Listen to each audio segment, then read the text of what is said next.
Welcome back to my Halloween marathon. This right here is day 22 of 31, and for today I will be talking about a very famous yet not very well made Nintendo game.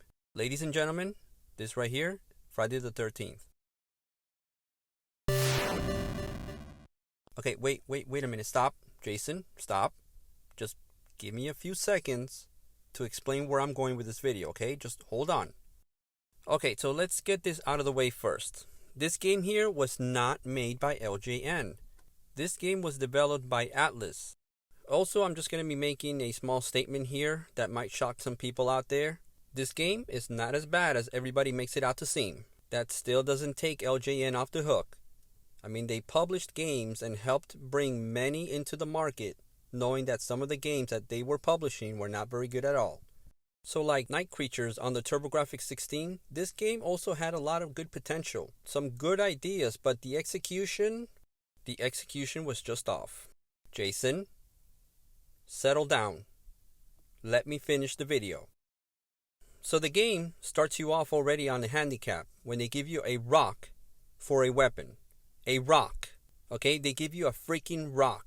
But if you think that's bad enough, no, they took it one step further and made sure that the rocks are thrown at an angle that's just above the head of your enemies. Luckily, you're able to duck and hit the enemies, but still, I'm just surprised it didn't make the game spontaneously combust once it was put inside an NES console. I'm pretty sure that 95% of gamers out there at that time probably just turned the game off at that point. Had the developers given you a knife, a flamethrower, a bazooka, a semi-automatic Glock with a laser scope reticle to start you off, then maybe more gamers would have gotten into the game.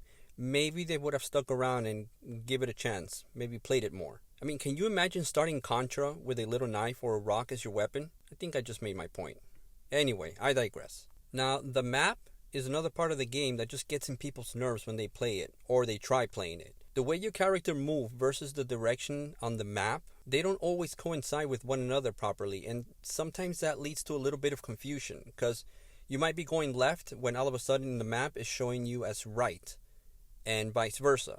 I think the overall system is a good idea. The concept was good. It's just they didn't tweak it properly to the point that they made the game enjoyable. It just got into a lot of people's nerves, and I think that's one of the main reasons why this game is looked down upon. And you will have to access that map constantly. You're also going to have to deal with caves and navigating through them in order to find items that are essential to finishing the game. That's also true for the forest, and those two places are very, very easy to get disoriented. And I'm pretty sure the developers did that on purpose, but it can be quite annoying when you're playing this game. Because even when you're inside the cave, you got that little alarm going off that one of the counselors might be in trouble. And if that's the case, hopefully you wrote down the directions in the forest or the cave so you can get out of it and go save that counselor. Otherwise, you're stuck. So you start off with one counselor, but there's a total of 6. Now, each character or each counselor has slightly different capabilities of which you will have to memorize in order to advance in the game. So some of them are actually slow, very slow, like George here. It's like he's been eating too much Twinkies or something.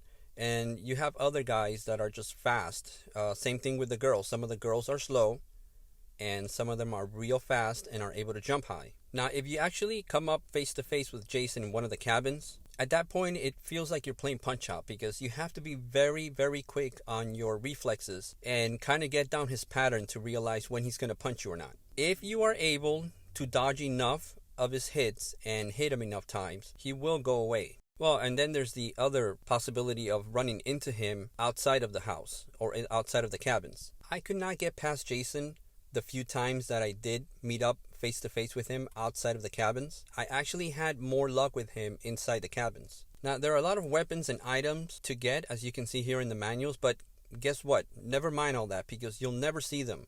You'll never get that far into the game in order to see these items, and most likely you're going to be turning the game off by that point. Like I said, this game has a lot of good ideas, a lot of good concepts.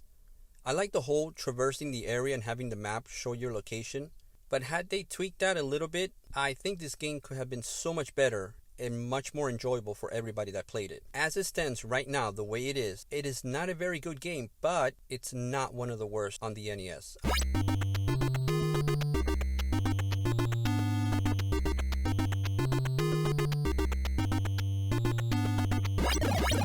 Alright, I hope you liked my little quick recap here of Friday the 13th for the NES. A game that is not as bad as people say it is. It's still bad, but not that bad.